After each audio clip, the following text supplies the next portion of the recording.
Hey family, we're gonna one another part on Job. It's so much on Job that Job is a one of those long books too, because a whole lot went on in it. So really, you gotta try to cut that down and hit the highlights or whatever, But uh, like I said, Job is special, very special and personal to me because that was what was chosen for my first message in public, as you could say, to people. So that's why it's very, very personal to me. And I have experienced everything in the life of Job, too. So it wasn't even made up. And like I said, if I had known that, Lord have mercy, I would. But it wasn't meant for me to know it because I would have went around it, you see. So, this the most important passage to me. After all that Job had went through, his friends coming over there to help and not helping, making things worse, really, making him feel worse. And then, remember he had that sickness where he had them boils that, the Bible said was from the top of his head to the soles of his feet. So I had a boil before one, and as painful and sore as that one was, I cannot imagine all over his body and head and face and those things getting infected and I told you, I only know one person in the world that I seen that happen to, and that was a family member husband. And I don't know nothing about his spiritual life, so I don't know what that was. But that's the only person that I know that suffered that type of sickness. Because I remember when it was going on, I said, Father, I said, that sound like Job. I said, that's the only person I ever heard that even went through something like that, and I got to see visit him, and I saw how much pain he was in. He had to be on constant medication because he couldn't be, wake with that. But anyway, just a little bit on that. But this is the most important passage to me. This is the one I really remember. And I don't know how I didn't find this. Job 38. And this when the Lord first started speaking. And this my boy, after this right here, we wouldn't need to go over there and read the rest of that stuff. But Job 38, the Lord speaks. And he said, who is able to challenge me? Okay, when we get to know who the Lord really, really is, like I said, I think along the way he was lost in the shuffle. That's why nobody fear him. That's why, nobody even think about suffering consequences. That's why people so ready to, do wrong now. Because that's why, the Lord, we've been away from the Lord, the things of the Lord. They started getting away from that way back in the Bible days. So, Lord, are we at the end now? Where do you think we could be? Okay. Job 38. And like I said, my stuff, I'm just going to do the reading of the word right now anyway, because I don't have enough equipment with me. I need an organ and everything. Come on, I need some backup, all that. That's what I'm used to, but I can do it this way too. I remember Paul, he said, preach in season and out. So that means he say speak when in good times, and you got to speak when it's not good, So I'm learning that too. I don't have everything that I used to have at my disposal at this moment. Oh, it will be here very soon, but I told you,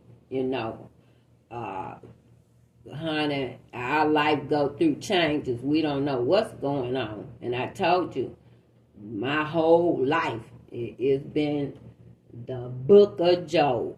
When I look at it now, when I look back over my life and sum it up, it makes sense. That was my first message. You see how God be preparing you all the time, but you don't know. You don't know till you know. You got to grow up. Okay, we all do. That's what school is for. You don't go from the first grade to college. Okay, It don't. And the spirit world don't work like that either. Okay. Lord, Job 38. Then the Lord answered Job out of the storm. Okay. You say what storm? The storm that was going on in Job's life.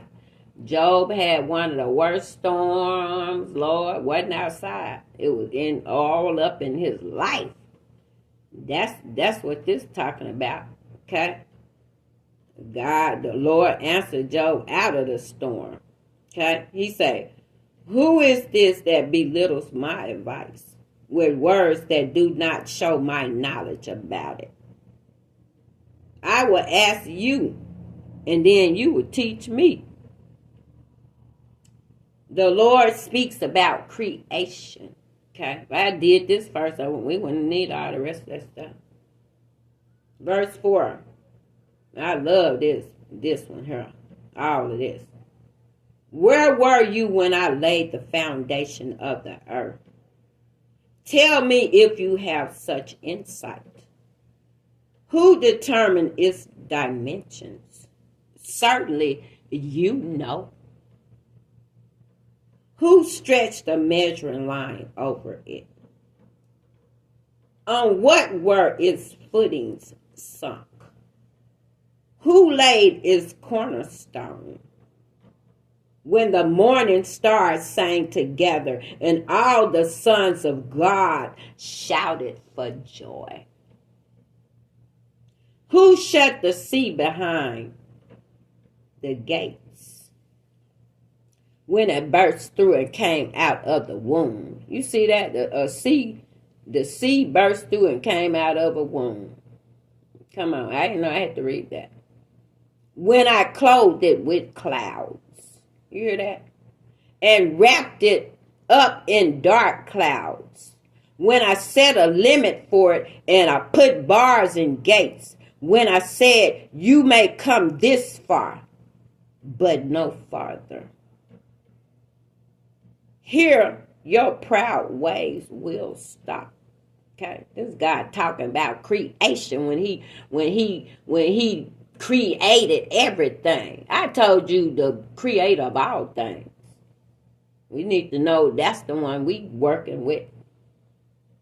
He said, have you ever given orders to the morning or assigned a place for the dawn so that it could grab the earth by its edges and shake wicked people out of it? My. The earth changes like clay stamped by a seal, and parts of it stand out like folds in clothing. Wicked people are deprived of their light, and an arm raised in victory is broken. Have you gone to the springs in the sea? Come on, this guy asking Job, have you done any of this? Or walk through the valleys of the ocean depths. Come on, somebody. I can't even imagine that one. Have the gateways to death been revealed to you? Or have you seen the gateways to total darkness? But Father's showing us that it's gateways to different stuff. Come on. It is. Okay, how you think you get from one place to another galaxy, one galaxy to another galaxy, one planet to another planet? Okay, that's how. There's something deep going on.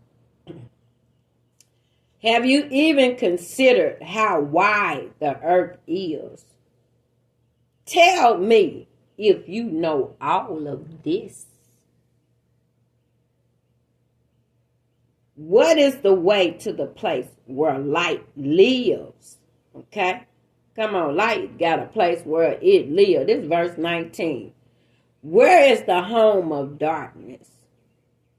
so that you may lead it to its territory, so that you may know the path to its home. Come on. If you can find all that, boy, you're going to know where light lives. You're going to know where darkness. Boy, I didn't know it. Come on. God say, you must know because you were born then and have lived such a long time.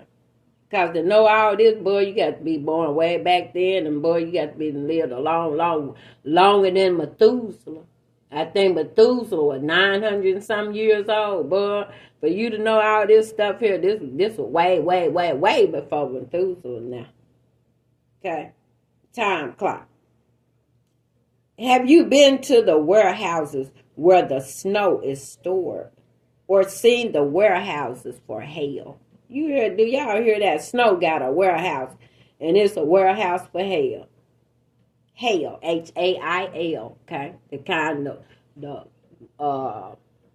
frozen rain ball, big ball, golf balls, or whatever.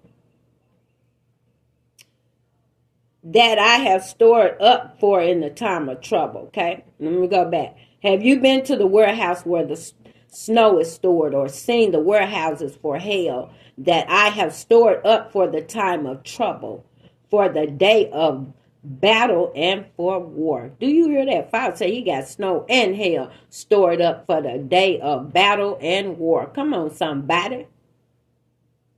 Which is the way to the place where light is scattered and the east wind is spread across the earth? Okay. He say, which way is that? Which is the way to where the light is scattered and the east wind is spread across the earth? Tell me that. Can you tell me that? I told you wind, you could feel it. I don't think nobody, I know you ain't seen none. No wind. Wind you can't see. North, south, you got north, south, east, and in the west. And when the wind blow, what they say, that's one thing you can feel it, but you ain't never saw that. But if it get up to a hurricane, tornado, something like that, you will surely enough feel it. Okay? Yes, Lord. Verse 25. Who made a channel for the flooding rains and a path for the thunderstorms, to bring rain on a land where no one lives, on a desert where there are no humans? See, Father, when he did all this, it wasn't no humans, wasn't no nothing when he did all this, okay? When you go back and read, you'll see. We very intelligent beings. We can see this. To saturate the desolate wasteland, okay?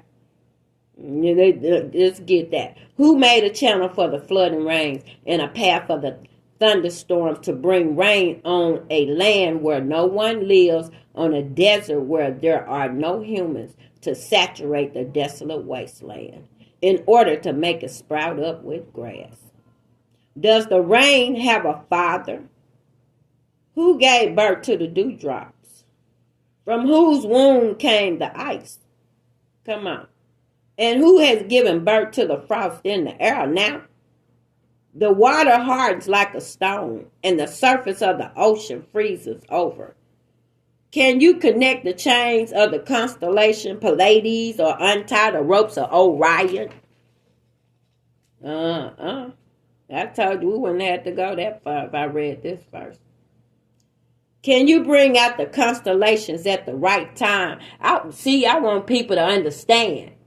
And I want people to stop the constellations, the star. All that does mean something, okay? It's nothing evil about that. The only thing evil about it is what people made it evil about it. And the evil that they said about it, okay? And if you have not studied, and if you have not went back in ancient history, then you believe anything they tell you. Because you don't know, okay? I want to say that again. Can you connect the chains of the constellation Pleiades, or untie the ropes of Orion? Okay, those are other places. Okay, where intelligent life is. Okay, it is more life than here. Can you bring out the constellations at the right time or guide Ursa Major with its cubs? Okay. Do you know the laws of the sky or make them rule the earth? Can you call to the clouds and have a flood of water cover you? Can you send lightning flashes so that they may go and say to you, here we are? Okay? God asking Job, can you do? I can do all that. All this stuff I just said, I can do it. Can you? Okay, and that's what he asking us today too. It ain't just for Job. This each and every living soul will ever walk this way. Who put wisdom in the heart or gave understanding to the mind? Okay, this won't be long. I'm going to my close now. Who is wise enough to count the clouds or pour out the water jars of heaven? I want y'all to really listen. When the dirt hardens into clumps and the soil clings together. Okay, I'm going to go back 37, 38, go out. Who is wise enough to count the clouds or pour out the water jars of heaven when the dirt hardens into clumps and the soil clings together? Come on, somebody. Come on. God responding back to Job. Come on. He dealing with creation. He started out with Boy, if you can tell me, if you can answer any of these questions, then you might understand what's going on in your life. But you know what? I know you can't answer not one of these. So that's why you didn't know what was going on in your life. In fact, it had something to do with what was going on with me and Satan. And it had nothing to do with you whatsoever. But the fact that you were so devoted to me, see, Satan brought that challenge about if I take everything from him, if I allow everything to be taken, then he won't be as devoted as you think. That's how it started out, God and Satan having that talk about, have you seen, have you noticed my servant Job down there? Come on, that's how it started out. And then Satan said, yeah, I seen him. I can't do nothing. Lord, you got a hedge around that man. That man is wealthy, healthy, loving family. He got it going on. And you got a hedge of protection around him. Man, there's nothing I could do to him. Nah, I know who he is, but And then that's when the debate started. That's when the debate, over and other stories, over the other messages told you about the debate. That's when the debate started. Father say, okay. He said, you can touch everything. Everything he got. But you can't touch his life. Come on, somebody. And then I'm going to show you. You're going to see at the end what I put in Brother Job. Okay? And we all know at the end that Job got double for his troubles. Peace.